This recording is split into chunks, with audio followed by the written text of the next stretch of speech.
नई शुरुआत, एक नई उम्मीद। क्या पता ये सेमेस्टर हमारा अच्छा हो जाए। जिस लगन के साथ तुम बैठे हो ना आज, मुझे लग रहा है तुम फोड़ के आओगे, बट 2-4 दिन में फिर हमें रियलाइज हो जाएगा हमसे ना हो पाएगा। कोशिश करना, हिम्मत बनाए रखो, ठीक है ना। बहुत हौसले टूटेंगे तुम्हारे, पर हिम्मत बनाए रखनी है तुम्हें। बहुत आसान है, मैं सच बता रहा हूँ। फर्स्ट सेमेस्टर के कंपैरिजन में ना ये वाला जो सेकंड सेमेस्टर है, करीबन उसके 70% आसान है, इतना लगा लो।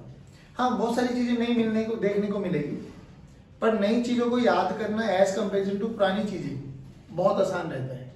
क्योंकि जो आप लोगों ने 9वीं 10वीं में पढ़ी थी ना, तो बहुत सारी चीजें हम लोग गलत पढ़ लेते थे 9वीं 10वीं में। उनको रेक्टिफाई करना कि नहीं ऐसा होता है, उनको याद करना, वो बहुत टाइम टेकिंग प्रोसेस था। ये बहुत सिंपल सा प्रोसेस है। सब चीजें पहली बार देख रहे होंगे, पहली बार ही याद हो जाएंगी। आसान है, बहुत आसान है, मैं सच बता रहा हूँ। रेगुलर प्रैक्टिस करना जरूरी है। जितनी देर यहाँ पढ़े, घर जाओ, आधा घंटा पौना घंटा इसको जरूर रिवाइज करो, बस और कुछ नहीं चाहिए तुमसे। नहीं तो कम से कम कोशिश ये करना, पूरे वीक में 7 दिनों में 5 घंटे, पूरे 7 दिनों में 5 घंटे मिनिमम निकाल के रख लेना ट्यूशन के काम के लिए, कि भाई फिजिक्स के लेक्चर के लिए 5 घंटे निकालूंगा जरूर। यू विल रियलाइज कि बहुत मुश्किल नहीं है। चलो, तो आज हम बात करेंगे ऑप्टिक्स के बारे में, और ऑप्टिक्स में भी हम बात करेंगे ज्योमेट्रिकल ऑप्टिक्स, ठीक है ना। तो अपन बात करेंगे ऑप्टिक्स, बिल्कुल जनरल चर्चा करूंगा। कोई ऐसा नहीं करेंगे कि आज से अपना लेक्चर स्टार्ट हो जाएगा। थोड़ा बहुत तुम पार्टिसिपेट करना, क्योंकि बहुत सारी चीजें तुम्हें पता है। ऑप्टिक्स का मतलब क्या होता है? Study of light. क्या होता है? हाँ, स्टडी ऑफ लाइट। चलिए,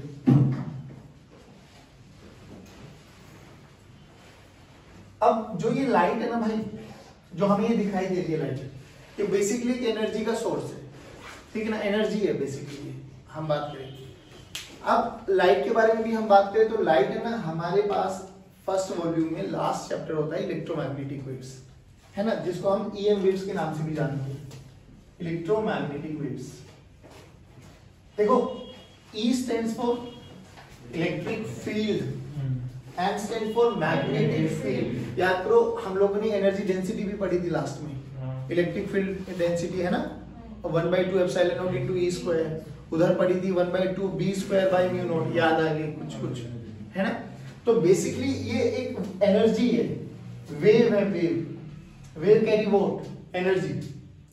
जब हम लोगों ने 11th स्टैंडर्ड में वेव्स पढ़ी थी, तो हमने बोला था ना, ये वेव्स है हमारे पास, इसमें एनर्जी एक पॉइंट से दूसरे पॉइंट तक प्रोपेगेट करती है। डिस्टरबेंस फ्रीक्वेंसी, जब हम रस्सी में ऐसे वाइब्रेट करते हैं, तो रस्सी में जो डिस्टरबेंस होती है वो मूव करती है। और डिस्टरबेंस क्या होती है? एनर्जी। तो इलेक्ट्रोमैग्नेटिक वेव्स में बेसिकली हम बात किसके बारे में करने वाले? एनर्जी। अब जो इस इलेक्ट्रोमैग्नेटिक वेव्स में ना बच्चों, एक स्पेक्ट्रम होता है ना। वो स्पेक्ट्रम में थोड़ा सा याद करा देता हूं आपको। Radio waves, microwaves, infrared. Radio, micro, infrared. अब इंफ्रारेड, रेड के बाद रेड कलर आ जाएगा। अब जब रेड कलर आ गया, ये कलर हमें दिखाई देता है, यानी हम कौन से रीजन में घुस गए? Visible region. कौन से रीजन में घुस गए? विजिबल। तो यहां से यहां विजिबल रीजन चलेगा। विजिबल रीजन बताओ। VIBGYOR. Very good. Visible region VIBGYOR।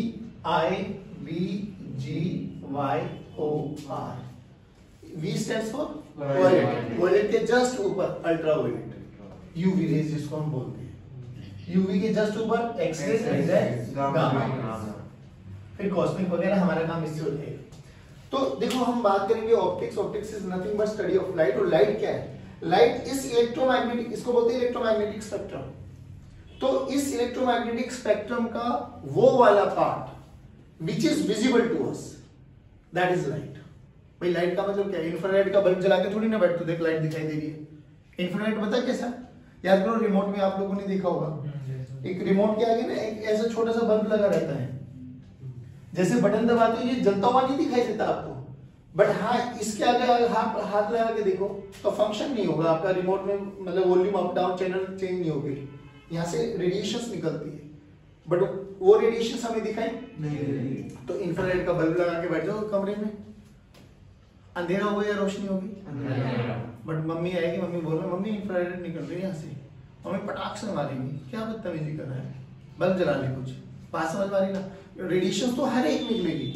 अब याद करो कभी कभार भगवान न करे कभी ऐसा हो जाए हमारा हाथ पैर टूट जाते हैं तो डॉक्टर कहता है चलो ये करा के ले आओ, क्या कभी एक्सरे अगर कराया हो नहीं कराया तो मैं बताता हूँ, क्या होता है एक मशीन होती है, मशीन के जस्ट सामने आपको खड़ा कर देते हो, है ना, और कुछ नहीं बस ऐसे पट एक आवाज सी आती है चलो हट जाओ, कुछ नहीं आता दिखाई देता हमें, बट वो इतनी हाई फ्रीक्वेंसी की रेडिएशन होती है वो हमारे फ्लैश के अंदर जाती है और हमारे बोन वगैरह का स्ट्रक्चर जो भी स्टडी करके लेके आती है और वो छाप के दे देती है, लो भैया ये रही आपके पास, यहाँ बोन में क्रैक आया, ये नहीं आया, साफ है, वटेवर जो भी आया है, तो वो एक्सरे रेडिएशन होती है आपके पास। याद करो हेमा मालिनी की एड आती है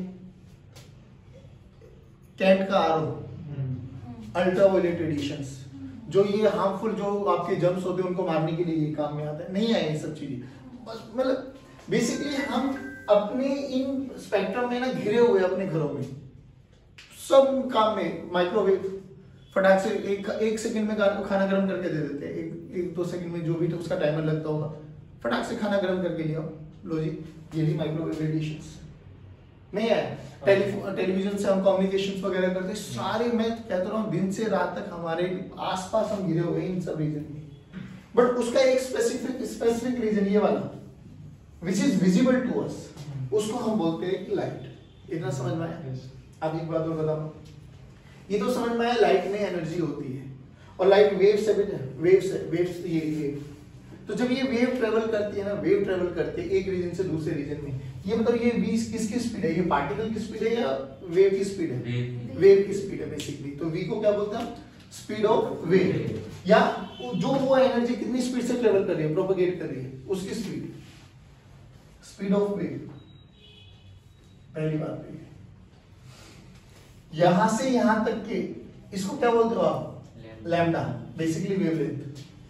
और एनर्जी को ए से बी तक जाने में कितना समय लगा, एनर्जी को ए से बी तक जाने में कितना समय लगा, वो होता है टाइम पीरियड। याद करो इन तीनों में एक रिलेशन होता है, डिस्टेंस का फॉर्मूला बोलो, स्पीड इनटू, सारे बोलो speed into time, speed into speed बोलो, lambda this is equals to v into t।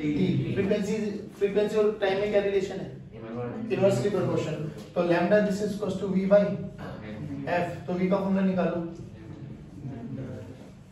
ये चीज समझ में, lambda into f, lambda wavelength है, f फ्रीक्वेंसी। अब एक चीज और बताओ मुझे, मान लो मैं एक कंटेनर ले लिया मैंने, है इस कंटेनर में मैं ये निकाल के ना मार्कर वगैरह पानी फिल कर दूं, और मेरे हाथ में एक में लेजर लाइट है, मैं लेजर लाइट से मार रहा हूँ, रेड कलर की लेजर लाइट समझ लेना, कमरा बंद कर दिया, रेड कलर की लेजर लाइट मार रहा हूँ मैं तुम्हें, तो कैसी बीम जाती हुई दिखाई देगी?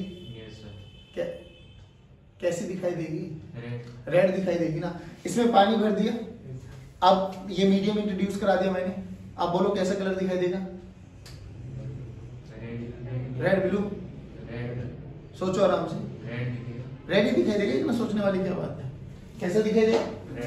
तो ये तो समझ में आ गया कि कलर मीडियम चेंज होने से, पहले मीडियम एयर था, फिर बीच में हम लोगों ने पानी भर दिया, तो अब एयर के बाद वाटर आ गया, फिर एयर आ गया, फिर भी हम एयर में देख रहे हैं, वाटर में भी देख रहे हैं। पूल में नहाने जाते हो कभी कभार, अगर मौका मिलता है तो मान लो पूल के बाहर एक रेड कलर का बल्ब है, जब हम पूल के बाहर से देख रहे हैं तो कैसा दिखाई दे रहा है? रेड कलर का बल्ब। पूल के अंदर पानी में चले गए, डिप मारा, और पानी के अंदर से देख रहे तो वो ब्लू हो जाता है क्या? अभी भी कैसा दिखाई देगा? ऐसा थोड़ी ना मैं पानी के बाहर रेड कलर की शर्ट पहन के खड़ा हुआ हूँ, तूने पानी में डिप मारा मेरी ब्लू हो गई, ये तो मजा आ गया भाई साहब, अतरंगी बन गई, ऐसे तो है ना, ऐसा नहीं होता ना। तो कलर किसकी प्रॉपर्टी है? सोर्स की। और फ्रीक्वेंसी किसकी प्रॉपर्टी है? कलर की। जब तक कलर सेम रहेगा, ध्यान रखना, जब तक कलर सेम रहेगा, क्या चीज चेंज नहीं होती? फ्रीक्वेंसी। क्या चीज चेंज नहीं होती? चाहे वो कितने भी मीडियम में से पास होके जाए। अब सर ये क्यों पढ़ा रहे हैं हम लोग, रीजन समझो भाई। ये मान लो मेरे पास एक इंटरफेस है, क्या बेटा? ये इंटरफेस बेसिकली जहां दो मीडियम को सेपरेट करते हैं। मान लो ये मीडियम नंबर 1 है मेरे पास, M1, और ये मीडियम नंबर M2। अब जब एक लाइट एक मीडियम से दूसरे मीडियम में जाएगी, ये तो हमें समझ में आता है कि जब तक लाइट एक ही मीडियम में ट्रेवल करती है ना, वो एक स्ट्रेट पाथ को फॉलो करती है। सबसे बेस्ट एग्जांपल देखो, पेंसिल या मार्कर को उठा के एक ग्लास ऑफ वाटर में ऐसे कराओ तो पेन तुम्हें टेढ़ा दिखाई देता है, दिखाई देता होगा। ये हम लोग 9वीं 10वीं में एक्सपेरिमेंट कर लेते हैं।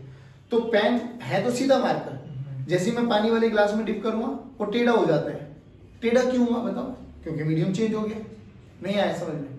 होता है ना, ये रिफ्लेक्शन का फिनोमिना होता है बेसिकली। तो जब हम लोग बोलते हैं कि लाइट आई, ये मान लो अभी इंसिडेंट लाइट, इस इंसिडेंट लाइट पे हम लोग नॉर्मल ड्रॉ करा बच्चों। हो सकता है कि कुछ लाइट टकरा के वापसी चली जाए, और हो सकता है कुछ लाइट टकराने के बाद ए दूसरे मीडियम में चली जाए। और ये सबसे कॉमन एग्जांपल है, बहुत बारी हम देखते भी हैं। जब भी हम स्कूल वगैरह में देखते होंगे, कहीं पर भी किसी भी बिल्डिंग में देखते होंगे, ग्लास वगैरह के शीशे लगे रहते हैं, तो हमें कई बारी उस ग्लास में थोड़ा थोड़ा अपना चेहरा भी दिखाई देता है और ग्लास के पार वाली चीजें भी दिखाई देती है। तो वो ये फिनोमिना होता है बेसिकली क्या, कि हमें दिखाई दे रही है, हम अपने आप को दिखाई दे रहा है, वो क्यों?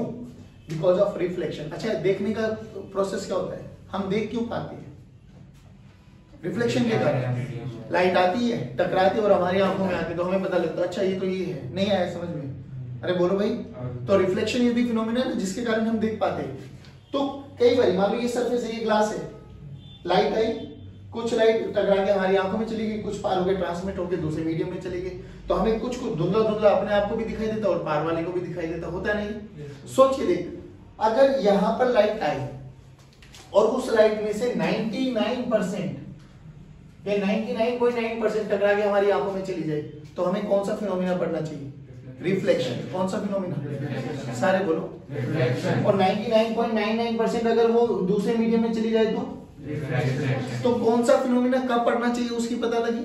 क्योंकि नॉर्मली ये सब चीजें होती है हमारे पास, जो लाइट होती है उसके बाद ये तीन फिनोमिना होते ही होते हैं। कौन कौन से?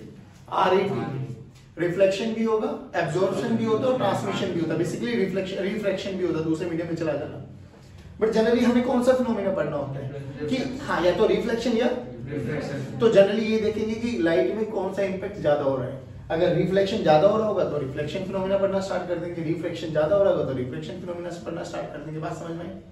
अब यहाँ पे सुनो, ये क्या चीज समझाया था मैं भाई? ये तो पक्की बात है, मीडियम चेंज हो गया। चलो, इस लाइट के पास मान लो मीडियम में वेवलेंथ थी लैम्डा 1, फ्रीक्वेंसी थी f1 और स्पीड थी v1। जब टकरा के आई, जो रिफ्लेक्टेड, ये रिफ्लेक्टेड है बच्चों, जब ये टकरा के आई बच्चों, टकराने के आने के बाद इस रिफ्लेक्टेड रे के बारे में बताओ, लैम्डा एफ और वी क्या रहेगा? पहले तो देख, टकरा के उसी मीडियम में आ गई, स्पीड के बारे में क्या ख्याल है? सेम। टकराने के बाद अगर नीली है तो नीली दिखाई देगी, लाल है तो लाल दिखाई देगी, हरी है तो हरी दिखाई देगी। क्या चीज सेम? फ्रीक्वेंसी। क्या चीज सेम भाई? अगर स्पीड सेम, फ्रीक्वेंसी सेम, तो v बाई एफ का रेशियो ही क्या होता है? लैम्डा। तो लैम्डा भी क्या रहेगा? नहीं आया समझ में? पक्की बात। रिफ्रैक्शन में देखो, रिफ्रैक्शन में देखो क्या होगा बताओ भाई? स्पीड के बारे में क्या ख्याल है? गाड़ी चल रही है, सीधा चलते चलते जो गाड़ी है ना वो खेतों में उतर गई, सड़क से खेतों में उतर गई, क्या चीज वेरी कर जाएगी? स्पीड। क्या चीज वेरी कर जाएगी? मीडियम चेंज होते क्या हो जाएगा? यहाँ पे बहुत इजीली तुम्हें भगा रहा हूं मैं, अगले दिन मैंने इसमें तालाब बना दिया, पानी बना दिया, अब कह रहा हूं अभी भी भागो, तो अभी भी भाग रहे हो, बट क्या वेरिएशन आ गई? मीडियम चेंज होते क्या चीज चेंज हो गया? परफेक्ट। बट अभी भी लाल कलर है तो लाल ही दिखाई देगा, ग्रीन है तो ग्रीन ही दिखाई देगा, रेड है तो रेड ही दिखाई देगा। अब बताओ क्या चीज सेम है? तो इस चीज में अभी भी क्या चीज सेम है? F1। क्या चीज चेंज हो गई? स्पीड v2 और लैम्डा 2। यानी जब भी लाइट एक मीडियम से दूसरे मीडियम में जाती है क्या चीज सेम रहती है? क्या चीज चेंज हो जाती है? स्पीड और वेवलेंथ। उसी टकराने के बाद उसी मीडियम में आ गई तो क्या चीज सेम? सारे के सारे पैरामीटर, स्पीड भी सेम रहेगी, फ्रीक्वेंसी भी सेम रहेगी, वेवलेंथ भी सेम रहेगी। अच्छा, ये वाला फॉर्मूला लगाना है यहाँ पर, जल्दी बोलो। v1 this is equals to lambda 1 into, अरे बोल भाई, इस पे लगाओ v2 this is equals to lambda 2 into f1। नहीं है, दोनों को डिवाइड करो बेटा, v1 by v2 this is equals to lambda 1 by lambda 2, f1 f2 cancel out हो जाएंगे। नहीं आया बच्चों समझ में? बहुत इंपॉर्टेंट रिलेशन है, याद करो। बात समझ में? एक छोटी सी चीज बताओ मुझे, तो रिफ्लेक्शन हमें दिखाई देता है, और क्यों दिखाई देता है वो समझ में आए कि अगर मुझे कोई लाल कलर दिखाई दे रहा होगा तो उस पर बहुत सारी रेज आ रही है, कॉस्मिक बेसिकली विब्यो 7 कलर मान लेते हैं, और 7 में से कौन से कलर को रिफ्लेक्ट कर देगा? रेड। भाई मुझे सामने वाली चीज लाल दिखाई दे रही है, वो लाल दिखाई देने का रीजन बता। क्योंकि वो रेड को रिफ्लेक्ट कर देगा, बाकी सारी चीजों को। ब्लू है तो ऐसे तो दिखाई देता है, ऐसे मत देखो भाई, ऐसे तो दिखाई देता है। अगर मैं ब्लू पहन के आ रहा हूँ और तुम्हें ब्लू दिखाई दे रहा है, इसका मतलब क्या है कि जितने भी कलर्स आ रहे हैं वो सारे एब्जॉर्ब कर रहा हूँ, बस कौन सा रिफ्लेक्ट कर रहा है। क्वेश्चन सुनो, एक बोला गया कि मेरे पास है ना एक ब्लू कलर का बलून है, किस कलर का, ब्लू कलर, और एक रेड कलर का भी है।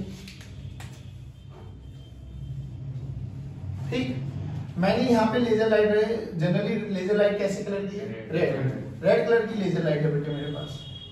चुप रहना भाई जिसको आंसर पता है। हमने दोनों रेड लाइट की लेजर से इस पे मारा, मारने का मतलब ऐसे नहीं लेजर लाइट फेंक के मारी, लेजर लाइट की यहीं रख के बीम मारी बस इस पे, ऐसे ये बीम जा रही है, इस पे भी बीम जा रही है। नाउ माय क्वेश्चन इज, इन दोनों में से कौन सा बल्ब मतलब बलून फूटेगा, या दोनों फूटेंगे, या दोनों में से कोई भी नहीं फूटेगा, या एक फूटेगा, क्यों फूटेगा अगर फूटा तो। पहले एक बार बताओ, ये हमें कैसा दिखाई देगा, ब्लू ब्लू रेड। अब ये भी बताए रेड दिखाई क्यों देगा, रेड रिफ्लेक्ट करेगा, और ये ब्लू क्यों दिखाई देगा, ब्लू रिफ्लेक्ट करेगा, बाकी सबको एब्जॉर्ब। अब जो ये लाइट है, देखा अब मैं भी बोल रहा है कि बेसिकली ये लाइट क्या होती है, एनर्जी।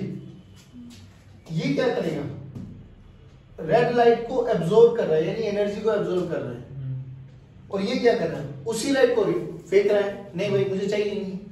तो किसके चांसेस ज्यादा फूटने के, जो एनर्जी ले रहा है या जो एनर्जी फेंक रहा है। क्यों, क्योंकि एनर्जी लेते लेते एक टाइम ऐसा आएगा नहीं कि भाई बस हो जाएगा, सर अब नहीं, इसके अलावा नहीं, अब तो फूटूंगा, नहीं आया समझ में। सोच के देखो, ब्लू कलर की रेड वो लेजर मारूं फेंक के, आप बता, तो रेड फूट जाए, रीजन समझ में आया। क्योंकि सर हम दिखाई क्यों देता है, क्योंकि जो कलर हमें दिखाई दे रहा है ना, उसको छोड़ के वो बाकी सबको एब्जॉर्ब कर रहा है।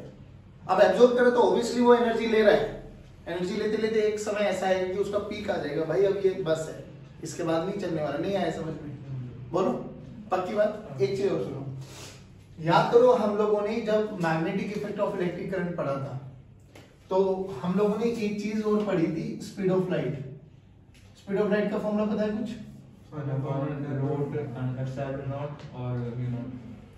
इसकी वैल्यू आती है बेटा वो 2.99 into 10 की पावर 8 मीटर पर सेकंड। अब ये बताओ, ये म्यू नॉट और एप्सिलॉन नॉट क्या होता है, ये मीडियम की प्रॉपर्टी है, मीडियम की प्रॉपर्टी है। सोच, मैं किसी भी मीडियम में बात करूं, किसी भी मीडियम में, ये तो वैक्यूम के बारे में बात कर रहा हूं मैं, किसी भी मीडियम में स्पीड ऑफ लाइट कितनी हो जाएगी, 1/μ/μ।